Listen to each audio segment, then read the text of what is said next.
সামনে মাসে 1.5 লাখ, হালাল হোক আর হারাম হোক টাকার দরকার। লোক আছে না নাই? কন্ট্রাক্টারি করতে গিয়ে 20 কোটি টাকার কাজ 10 কোটি ঝেপে দিয়েছে, আছে না নাই? আরে বলছেন না কেন? রাজনীতি করতে গিয়ে 5 বছর ছিল সদস্য, আগে ছিল মাটির বাড়ি, এখন হলো 3 তলা। আগে খাওয়া হতো না, এখন যে রুমে ঢুকবে এসি। আমাদের বারাইপুরের কথা বলছি, এখানে সব আল্লাহর ওলি। কি বুঝলেন? 5 বছর কোন রকমে এমএলএ বা ছোটটা পদ পেলে হয়, তার জ্বালায় আর কি যে এমএলএ কেন, একটা পঞ্চায়েত পদ পেলে সে। আর মানুষ গরিব থেকে গেল। একটা টাকা যদি মানুষের হক আদায়, হক যদি নষ্ট করে, যতগুলো জনগণের সম্পত্তি নষ্ট করছে এই সমস্ত প্রতিনিধিরা, কিয়ামতের দিন সবগুলো মাথায় চাপিয়ে দেবে। মানুষ দেখবে যে কোন কোন জিনিসগুলো ছেড়েছে, কোন কোন জিনিসগুলো খেয়েছে। অত সহজ নয়, খুব হিসাব দিতে হবে আল্লাহর কাছে। সেজন্য যারা জমিয়েছে আর খরচ করে না, মাল খালি জমিয়ে যাচ্ছে, আর মাসের শেষে ভাবছে সেই মাসে 1 লাখ হলো না। আল্লাহ কি বলছে? আল্লাযী জামা মালা ওয়া আদ্দাদা ইয়াহসাবু আন্না মালাহু আখলাদা। আল্লাহ মনে হচ্ছে যেন ধরে ধরে বকিলদের বলছে, কাফেরদের, এই সমস্ত যারা সম্পদ জমা তাদের বলছে। কি বলছে? তারা মনে করে ইয়াহসাবু আন্না মালাহু আখলাদা, তারা মনে করছে মাল সম্পত্তি সারা জীবন আমাদের সাথে থাকবে। আল্লাহ বলছেন কাল্লা, কখনো না, কখনো না। সন্তান সন্ততি সম্পত্তি এগুলো দুনিয়ায় থাকবে না। একদিন মাটির ভিতরে হবে ঘর। রে মন আমার কেন বাঁধো দালান ঘর? প্রাণ পাখি যাবে উড়ে পিঞ্জার ছেড়ে, ধরা ধমে সবই রবে, তুমি যাবে চলে। বন্ধু বান্ধব যত, মাতা পিতা তারা সুত, সকলে হবে তোমারই পর। একদিন মাটির ভিতরে হবে ঘর। রে মন আমার কেন বাঁধো দালান ঘর? তোমার বাপ লক্ষ টাকা জমিয়েছে, আজ দেখো কবরটা ভাঁ পড়ে আছে। তোমার দাদু লক্ষ টাকা জমিয়েছে, আজ দেখো কবরে পানি উঠে গেছে। তোমার আব্বা কি আশা ছিল, 2 তলা ঘর বানাবো, 1 তলার ছাদের উপরে 1.5 ফুট 16 রড ছেড়ে রেখেছে, ওখানে 12টা কলম তুলে আরো 3টে রুম বানাবো, 2টো একটা ডাইনিং টেবিল, ডাইনিং রুম আর একটা কিচেন বানাবো, সাথে অ্যাটাচ বাথরুম করব। তোমার আব্বা কলম তুলে চলে গেছে, ছাদ ফেলার সুযোগ হয়নি। তুমি ভাবছো সারা জীবন মাল শুধু উপার্জন করব। আল্লাহ বলছে না, এই মাল তোমার পকেট থেকে কেড়ে নেওয়া হবে। যে পোশাক তোমার পরিয়ে দেব, ওই পোশাকের কোনো পকেট থাকবে? জোরে বলো। ও পোশাকের পকেট নাই, তোমার হাতে কোনো সম্পত্তি নাই, তোমার দেহটা মাটির সঙ্গে মিশে যাবে, তোমার কোনো অস্তিত্ব থাকবে না। তোমার ছবি থাকলে ছেলেরা বলবে এটা আমার বাপের ছবি, বডি খুঁজে পাওয়া যাবে না। দেহ তোমার চরমচর গলে পৌঁছে যাবে, শিরা উপশিরা গুলি ছিন্ন ভিন্ন হবে। দেহ তোমার চরমচর গলে পৌঁছে যাবে, শিরা উপশিরা গুলি ছিন্ন ভিন্ন হবে। মুন্ডু মেরুদণ্ড, মুন্ডু মেরুদণ্ড সবই হবে খণ্ড খণ্ড। মুন্ডু মেরুদণ্ড সবই হবে খণ্ড খণ্ড।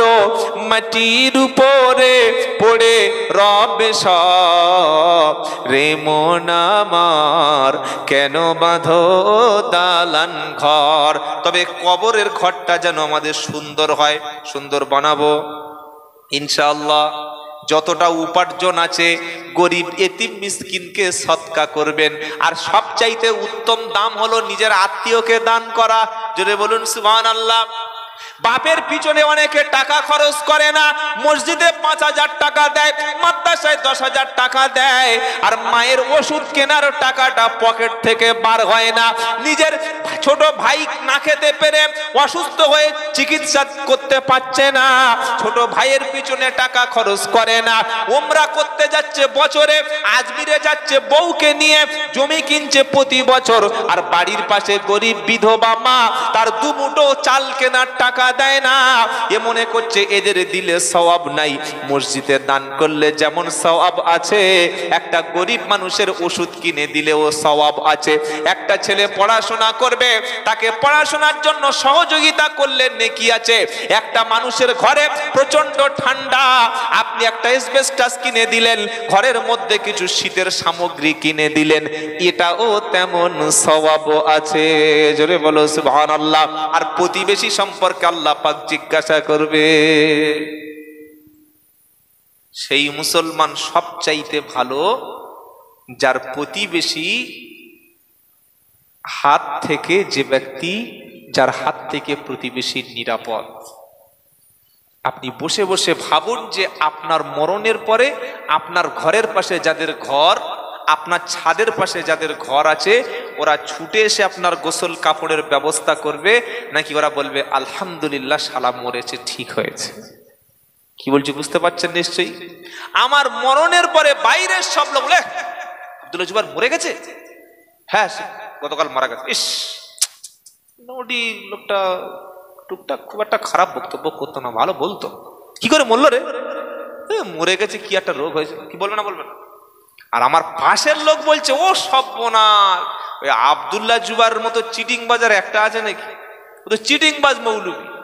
হ্যাঁ, ওর পাশের বাড়ির সঙ্গে কি ব্যবহার করে জানি, লোকের রাস্তা আটকে দিয়েছে, লোকের পানি আটকে দিয়েছে, মানুষের কাছে হাত পাতলে পয়সা দিত না, লোক না খেয়ে মরতো, দেখতো না।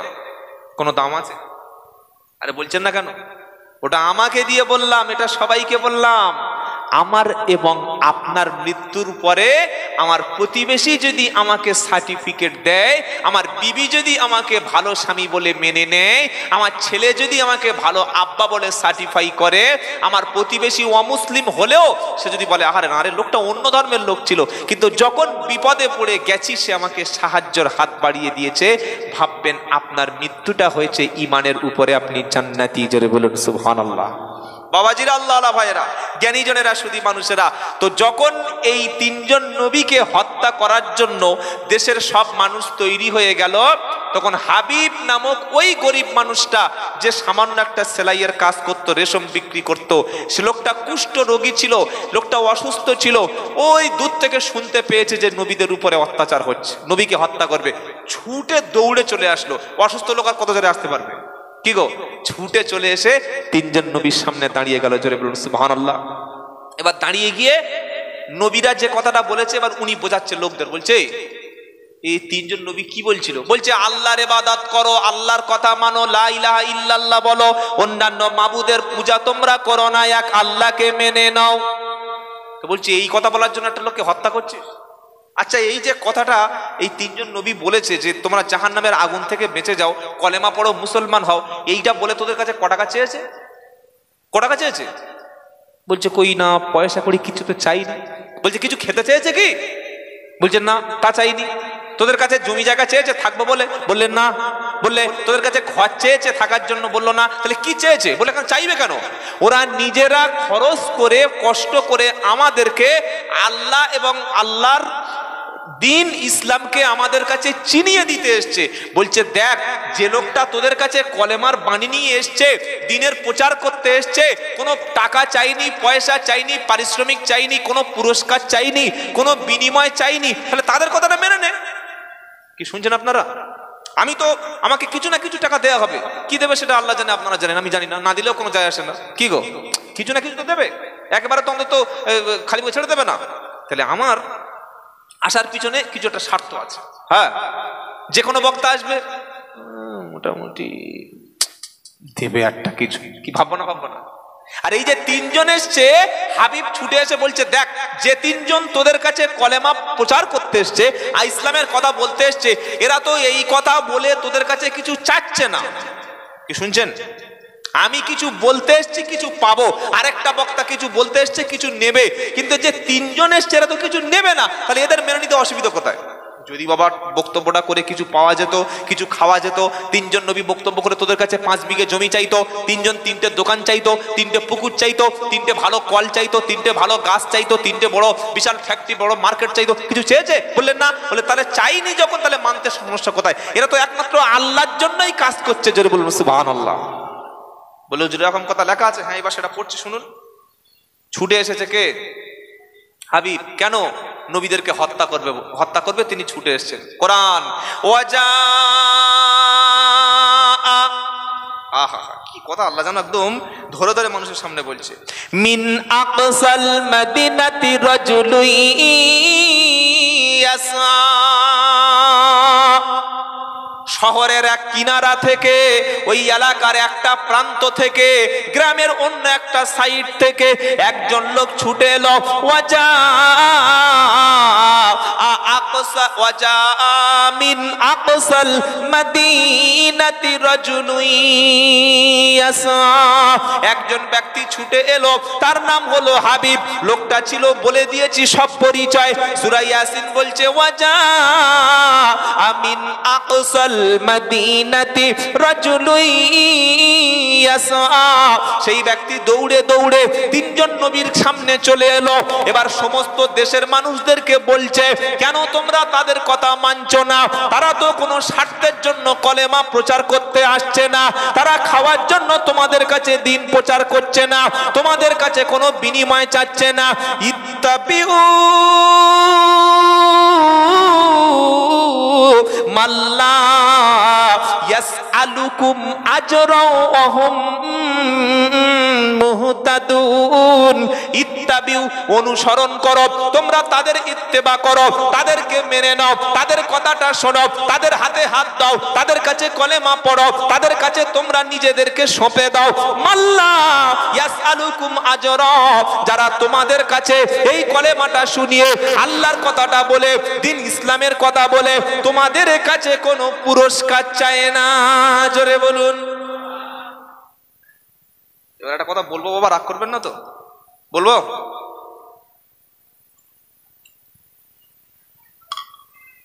যে বক্তা 30,000 40,000 টাকা ছাড়া আসে না, টাকার বাজেট দাবি করে, বা 1000 টাকা কম দিলে বদদোয়া করতে করতে গাড়ি ওঠে, সেই বক্তাটা সত্যি কি দিনের জন্য এসেছে না নিজের পেটের জন্য এসেছে? এবার চিনে নিন। কোরআন ইয়াসিন যখন পড়বেন, এই আয়াতগুলো যখন আমি বলে দিয়ে যাচ্ছি, তখন চোখে ভেসে উঠবে ওয়াজা মিন আকসাল মদিনাতি রাজুলুন ইয়াসআ, শহরের এক প্রান্ত থেকে ছুটে এলো, এসে বলছে ইত্তাবিউ মেনে নাও, মাল্লা ইয়াসআলুকুম আজরা, যে লোকটা, যে লোকগুলো তোমাদের কাছে কোনো বিনিময় চাচ্ছে না, কোনো পারিশ্রমিক চাচ্ছে না, কিচ্ছুই চাচ্ছে না, তাদেরকে মেনে নাও। জোরে বলুন সুবহানাল্লাহ। আজ বাংলার জমিনে তাকিয়ে দেখো, চোখটা যদি অন্ধ হয়ে যায়, ভালো পাওয়ারের চশমা দিয়ে লাগিয়ে দেখো।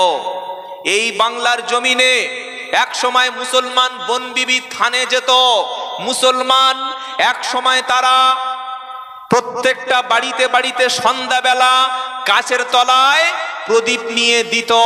মুসলমান বাড়িতে শিরিক করত, বেদাতি কাজ কারবার করত। সেই মুসলমানদের ঈমান, তাদের তাওহীদ, তাদের দ্বীন ইসলাম শেখানোর জন্য বিশেষ করে এই দক্ষিণবঙ্গে, আমাদের দক্ষিণবঙ্গে পাঠালেন আল্লাহ তাআলা স্পেশাল কিছু আলেমে দ্বীন। তাদের নাম কলকাতায় মানিকতলায় শুয়ে আছেন সুফি ফতে আলী ওয়াইসি হুজুর রহমতুল্লাহ আলাইহি, ফুরপুরা শরীফের জমিনে শুয়ে আছেন মুজাদ্দেদ জামান আবু বকর সিদ্দিক আল কুরাইশি রহমতুল্লাহ আলাইহি, আমাদের আপনাদের বসিরহাটে শুয়ে আছেন আল্লামা হিন রুহুল আমিন রহমতুল্লাহ আলাইহি, গোরাচাঁদে শুয়ে আছেন পীর গোরাচাঁদ রহমতুল্লাহ আলাইহি, হাড়োয়ায় শুয়ে রয়েছেন। এইভাবে অসংখ্য আল্লাহর হাক্কানি ওলামারা ওলিরা, তারা মানুষের কাছে নিজের টাকা খরচ করে, তখন তো এসি গাড়ি ছিল না, তখন তো দামি দামি ফরচুনার, মার্সিডিজ, বড় বড় স্করপিও ছিল না, তখন ছিল গরুর গাড়ি, আর ছিল ঘোড়ার গাড়ি, খুব বড় জোর হলে পালকি, মাইলের পর মাইল। রাস্তা তখন ভালো ছিল না, পিচের রাস্তা, ওয়ান ওয়ে রাস্তা ছিল না।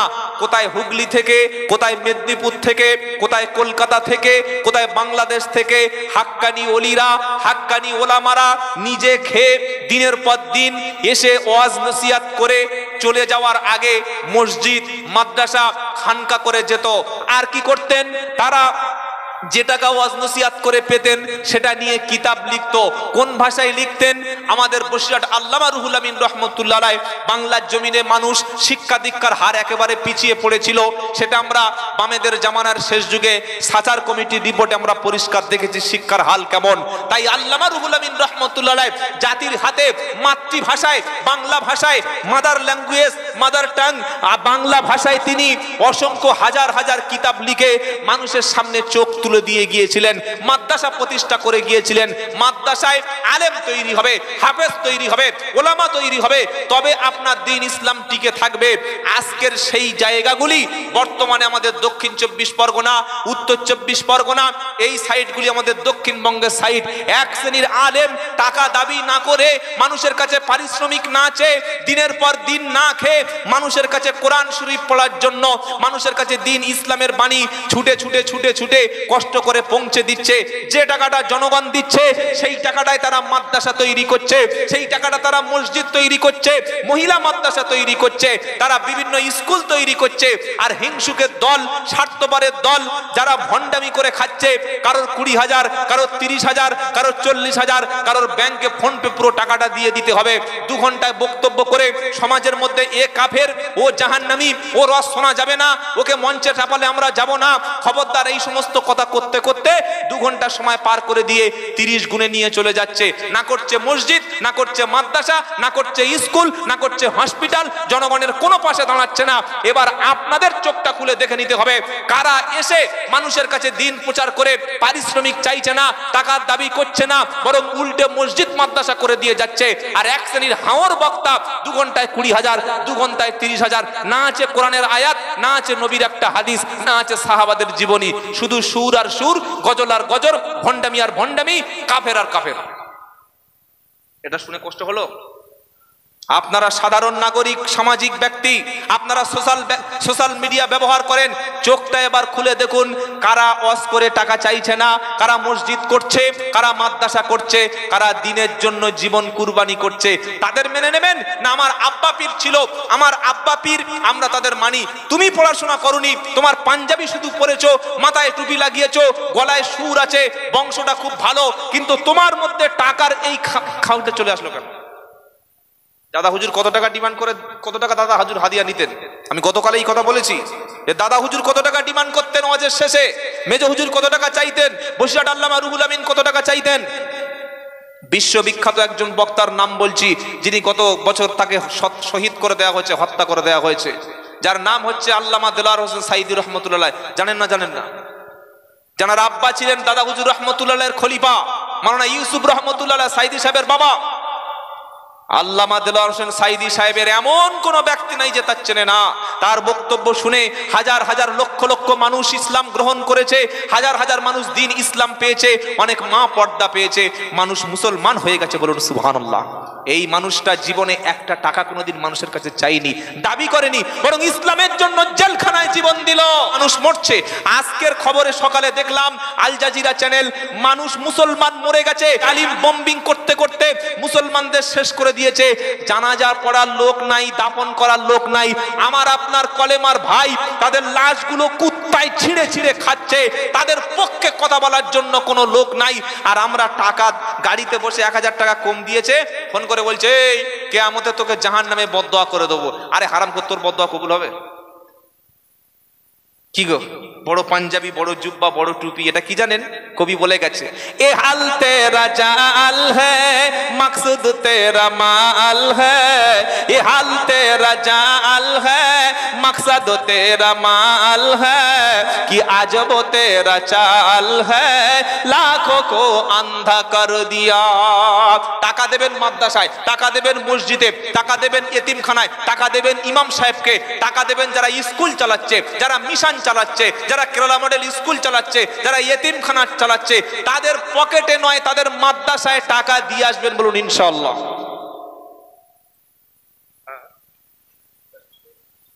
বাবাজিরা কষ্ট পেলেন বললাম বলে। আমাকে অনেকে বলছি পীর বিরোধী লোক। কি পীরের বিরোধিতা করলো? কি বিরোধিতা করেছি? পীরের বিরোধীটা কি? পীর বিরোধী তো তারা যারা টাকা ছাড়া চলে না। একটা পীরের নাম বলুন যে পীর শুধুমাত্র নিজে খেয়েছে, নিজের বিবি বাচ্চার জন্য সঞ্চয় করে গেছে, জনগণের কথা ভাবেনি। না, আল্লাহর ওলিরা ছিলেন, এসেছিলেন বলে আমরা দিন ইসলাম পেয়েছি, বলুন সুবহানাল্লাহ। যাক, আমার সময় শেষ হয়ে এসছে, এই কথাটা বলে আমরা বিদায় নিয়ে নিই। যখন ওই হাবিব বললেন তাদেরকে মেনে নাও যারা তোমাদের কাছে কোনো পুরস্কার বিনিময়ে চায় না, তখন তাকে কি করলো? হত্যা করা হলো। আল্লাহু আকবার। তাকে হত্যা করলো। তিনি নবীদেরকে সাক্ষী রেখে বললেন, তিনজন নবী সাক্ষী রেখে, ইন্নী আমানতুম বিরাব্বিকুম ফাসমাউন। হাবিব তাকে মারতে মারতে শহীদ করা হচ্ছে, গোটা শরীরটা রক্তে ভেসে যাচ্ছে, নাড়ি বুড়িগুলো বার হয়ে যাচ্ছে। তিনি বললেন, ও তিনজন নবী, তোমরা সাক্ষী থাকো আমি আল্লাহর উপরে ঈমান আনলাম। জোরে বলুন সুবহানাল্লাহ। আর ইন্তেকালের সময় বললেন, ও আমার জাতি, ও আমার কওম, তোমরা আল্লাহর কথা মেনে নাও। এবার আল্লাহ তাআলা বলছেন, এই হাবিবের ইন্তেকালের সময় আল্লাহর ফেরেশতা চলে আসলো। সুবহানাল্লাহ বলবেন না? এসে কি বলছে? কিলা দুকুলিল জান্নাতা, আহা কিলা দুকুলিল জান্নাহ, জান্নাতে প্রবেশ করো। জোরে বলুন, জোরে বলুন। ক্বালা ইয়া লাইতা কওমি ইয়ালামুন। হায় আফসোস, যদি আমার জাতি জানতো। ফেরেশতা এই ব্যক্তির মৃত্যুর সময় এসে বলছে, তোমরা জান্নাত, তুমি জান্নাতে প্রবেশ করো। তিনি আফসোস করে বলছেন, ইয়া লাইতা, ক্বালা ইয়া লাইতা কওমি ইয়ালামুন। হায় আফসোস, আমার জাতি যদি জানতো। বিমা গফারা লি রাব্বি ওয়া জাআলানি মিনাল মুকরামিন। ইন্তেকালের পরে তাকে জান্নাতে প্রবেশ করানো হলো, তার মুখ দিয়ে বার হয়ে গেল। যদি আমার জাতি জানতো আল্লাহ তাআলা আমাকে কেন ক্ষমা করে দিয়েছে, আল্লাহ তাআলা কেন আমাকে এত সম্মান দান করেছে, যদি আমার জাতি তারা জানতো, কলেমা পড়ে তারা সবাই মুসলমান হয়ে যেত। আরো জোরে বলুন। এরকম একজন ব্যক্তির অবদান ছিল। যাই হোক, অনেক কথা বললাম। যে কথাটা না বললেই নয় বলে আমরা বিদায় নেব, সেটা হচ্ছে এই, আমাদেরকে বেঁচে থাকার জন্য প্রয়োজন সেটা হচ্ছে ঐক্য। এক, ঐক্য থাকবেন, আমাদের মধ্যে যেন ভালোবাসা থাকে, আমাদের শত্রুদের প্রতি আমাদের ভালোবাসা থাকবে। নাম্বার দুই, আমরা আমাদের সন্তান ছেলে মেয়েকে মরণের আগে আপনার টাকা পয়সা দিয়ে গাড়ি বাড়ি বানিয়ে দিয়েছেন, এগুলো ছেলেদের ভবিষ্যৎ না। ছেলের ভবিষ্যৎ হলো আপনি আপনার ছেলেকে কতদূর লেখাপড়া শেখাতে পেরেছেন, কতটা শিক্ষিত করতে পেরেছেন, আলেম হাফেজ দিনদার শিক্ষিত ডাক্তার মাস্টার ইঞ্জিনিয়ার করতে পারলেন কিনা। টাকা দিয়ে আমাদের সন্তানদের আমরা উপযুক্ত শিক্ষা দিয়ে যাব, বলুন ইনশাআল্লাহ, বলুন ইনশাআল্লাহ। আর যেটা আপনি করবেন, প্রতিবেশীর সঙ্গে ভালো আচরণ করবেন, বলুন ইনশাআল্লাহ। আপনার প্রতিবেশী হিন্দু হলেও খ্রিস্টান হলেও কোনোভাবেই তার উপরে জুলুম করা যাবে না। যতটুকু কথা বললাম, আল্লাহ তাআলা আমাদের প্রত্যেকের কথাগুলির উপরে সূরা ইয়াসিন থেকে আলোচনা আল্লাহ করালেন, আমল করার তৌফিক দান করুন, সকলে বলুন আমিন। আমার কথা শুনে অনেকে ব্যথা পেয়েছেন বাবা। হাক্কানি ওলি, হাক্কানি পীরদের সোহবতে সকলে থাকবেন। কে কে থাকবেন হাত তুলুন দেখি ইনশাআল্লাহ। নারায়ে তাকবীর। আল্লাহ কবুল করুন। আল্লাহওয়ালা দিনদার পরেজগার ওলি ব্যক্তি হাক্কানি আলেম যারা, তারা আমাদের মাথার তাজ। তাদের খেদমত, তাদের সোহবত থাকলে ইনশাআল্লাহ আমরা কামিয়াব হব ইনশাআল্লাহ। ওয়া মা আলাইনা ইল্লাল বালাগ।